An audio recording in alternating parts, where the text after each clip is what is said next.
I guess. Okay, Doc. If you say so. But you're down the first two games at least with Joel Embiid. As Kurt Helin from ProBasketballTalk.com joins us, NBC Sports. The word is, Kurt, that Embiid's going to try to play games 3 and 4. Is your expectation? He didn't even go to Miami. Is your expectation that by then it may be too late? Yeah, if you're down 0-2 to the number 1 seed, and a team, by the way, that's Bam Adebayo is the kind of guy who can at least give Joel Embiid trouble as much as anybody can. He's a little undersized, but he's strong, he's quick, he's going to be in the right place.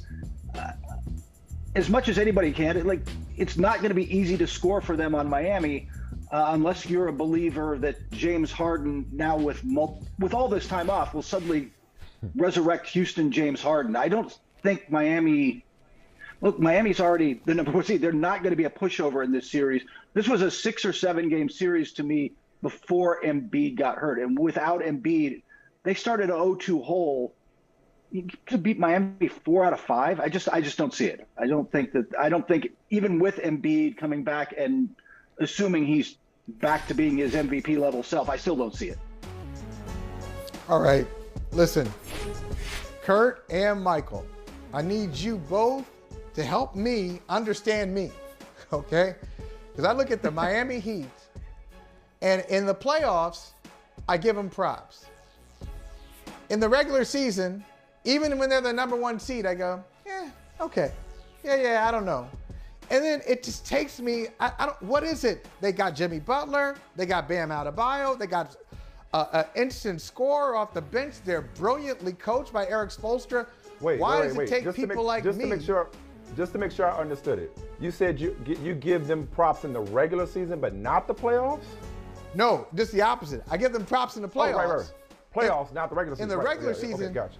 In the regular season, I go, I don't know. Okay. I'm looking for something more exciting. But then in the playoffs, I appreciate them. What do you think that is, Kurt? Gotcha. I mean, is it just a blind spot I have, or can you understand? Is it the style that Miami plays that's kind of tough to warm up to? They're boring. They're not enough drama. They're not doing, hey, let's trade for James Harden in the middle of the season. Their star forward isn't holding out.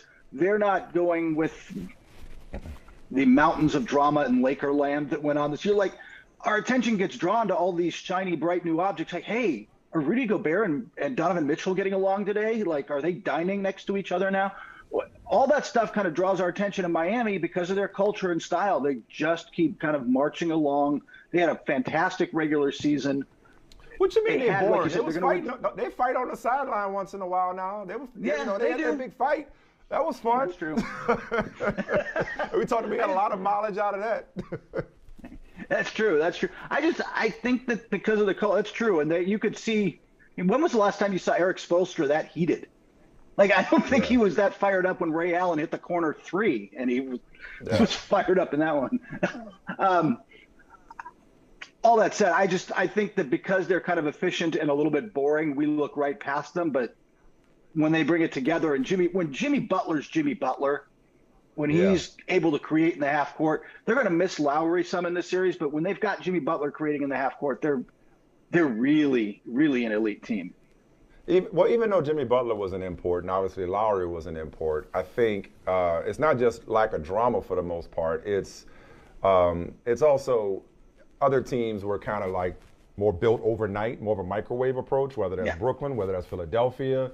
And I think we kind of like look at them and be like, oh, okay. And the Celtics have been dominant, the best team in the league for 2022. So I think it was easy to kind of overlook Miami as number 1 seed by default because the Bucks didn't want it, or because the Sixers or somebody else wasn't capable of actually taking it.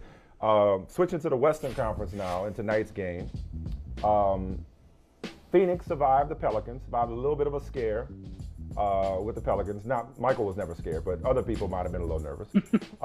But now, seriously, there's a fear factor to Dallas and Luka Doncic that should and is very real.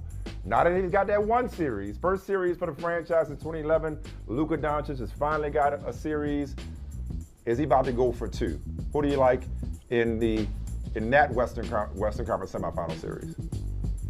I like Phoenix. I think they've got as good a defender as you can throw it with Mikal Bridges. If they can get Miles Bridges, that would help. But with Mikal Bridges, they've got as good a defender as you're going to be able to throw at Luka. You're going to obviously have to give him different looks and different everything.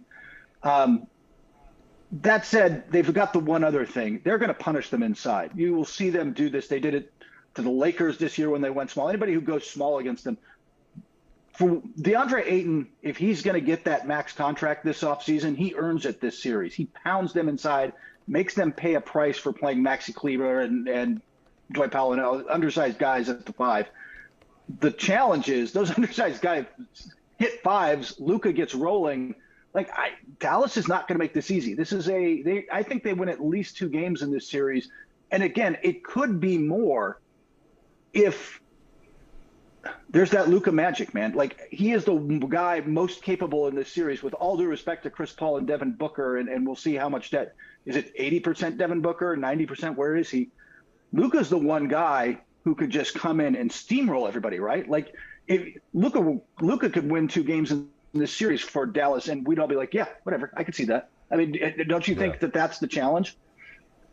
Absolutely. And obviously I'm on the Dallas bandwagon just to stay on brand with this show. I am contractually obligated to pick against every Phoenix Suns opponent for no other reason than to troll. So that's where just so you know where I'm at. So I appreciate all the ammunition there. But with that aside, look, with trolling aside, Kurt, now would you be shocked if Dallas? I don't think anybody's surprised if Dallas makes it competitive. Would you be shocked if Dallas wins the series? Let's say, Booker's there, Luka's there, they got their guys, and they trot out their normal lineups. It would stun me to see Dallas win 4 games in the series. How about you? Yeah, I still think Phoenix, especially if Booker's back, they're on that 2014 Spurs mission, right? Where they got really close to the finals and then Spurs lost and kind of came back, had a good regular season, but then steamrolled everybody in the playoffs. I feel like that's where the Suns are. They've got gears they can still hit, and they're just playing better than anybody else. But this is the first. I mean, the Pelicans tested them some on that. I think this is a much bigger test because Luka's a future MVP. He's not winning it this year, but yeah, exactly. He is the guy capable of dominating the season.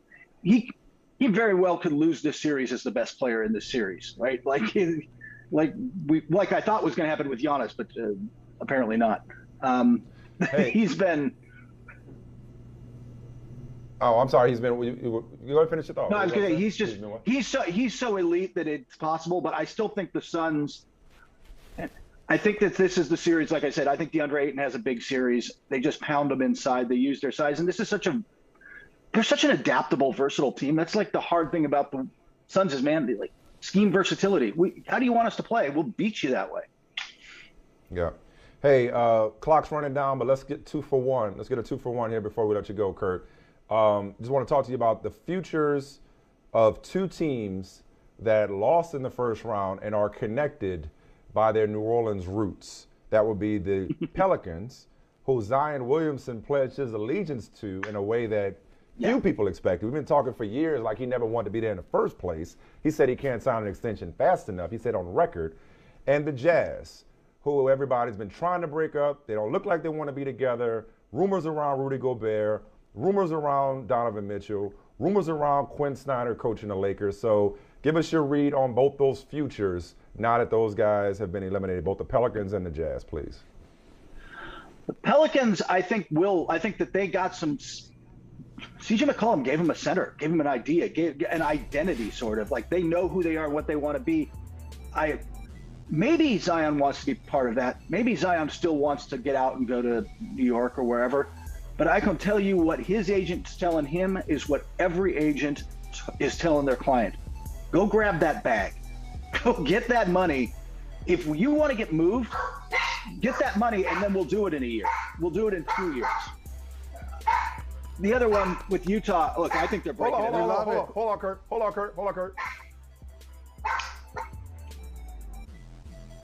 All right. I mean, Ronnie, it would not be. it would not be a Kurt Helin appearance. I love it. Without some animal saying, wrap it up. What's the dog's name again? Wrap it up, B. What's the dog's name? That's Ronnie, and Ronnie apparently hates the Jazz. I've now learned. So I guess every time you talk Jazz. You now know. Every time we talk Jazz. So no, he's he's what's the most Ronnie's last protective name? of my dogs. What's his last name? Mitchell or Snyder? He hates the Jazz. No, but go ahead and finish your thought on the Pelicans and Jazz. Yeah, Ronnie really does not want Quinn Snyder to coach the Lakers. He's very concerned about that. All right. No, look, I think Snyder might want out. Does he feel he's run his course? Because he's at a point where he can get a job anywhere. I think the Jazz want to keep him, but they're going to have to spend a little, I don't say spend money, but they're going to have to woo him in the sense of like, hey, we're going to be able to run the style you want. They want to rebuild around Donovan. Like I said, I'll just say everybody around the league is waiting to see them break this thing up, starting with them trying to trade Donovan Mitchell. I mean, not Donovan Mitchell, sorry. Trying to trade Rudy Gobert, but the big question is,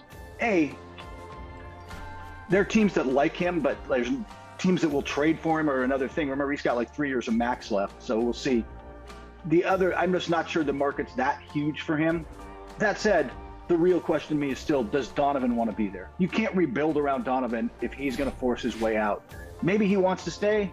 Maybe he'll come out and say all the right things, but that's the other shoe that's got to drop. If he doesn't want to be there, then you're going to see Utah pivot. Maybe they rebuild around Gobert. But one way or another, those two guys are not playing together next year. And I'd say 50-50 chance there's a new coach. But they do. I think it's because Snyder wants out more than the Jazz want to dump him. Hey, man, we appreciate you and Ronnie. Honestly, it's just it's become a tradition. It has become a tradition. A tradition unlike any other. Yeah. We heard it. Exactly. Kurt Helin, ProBasketballTalk.com, NBCSports.com. Thank you, brother. We appreciate you. Take care, man. Hey, thanks for watching Brother from Another on YouTube. Make sure you hit subscribe before you leave, and be sure to watch us 3 to 5 p.m. Eastern Time on Peacock. Appreciate you.